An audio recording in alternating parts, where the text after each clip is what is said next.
connecter ça. Un mandrin mâchoire sur un moteur universel. Donc le mandrin mâchoire, on peut serrer une pièce de l'extérieur. Ça permet notamment de faire des tubes. Donc là il me manquait une espèce de rondelle ici pour le tenir en place. Donc j'ai mis un fil de fer que j'ai tourné avec de la résine époxy. Et le moteur, c'est un moteur universel.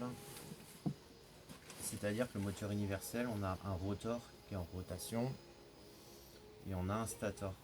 Il y a des fils qui sortent du stator et des fils qui sortent du rotor.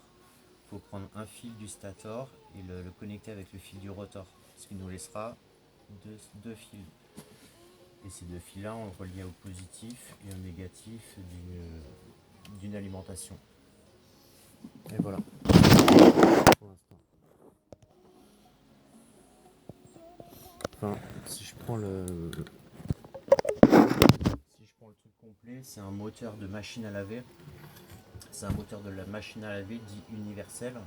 Ça veut dire qu'on peut le connecter à la fois sur du 12 volts, mais aussi sur du 220 volts. C'est-à-dire que ce moteur, on le trouve partout dans la rue. Dès qu'on a une machine à laver, on a un moteur universel.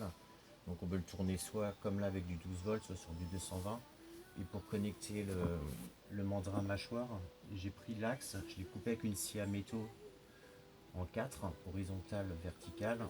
Après j'ai mis un ciseau à bois à l'intérieur, j'ai tapé au marteau pour élargir l'axe du rotor pour pouvoir mettre ma tige.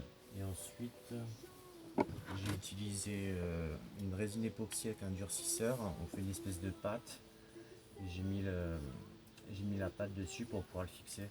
C'est aussi solide que l'acier et c'est de la résine, mais 40% plus léger que l'acier.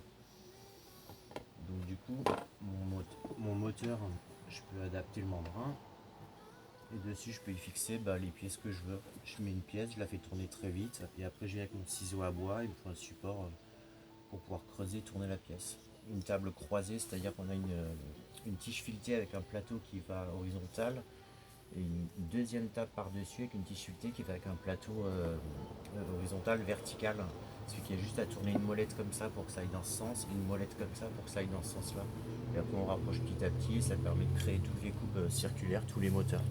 On va fabriquer tout ce qu'on veut dans le monde avec ça.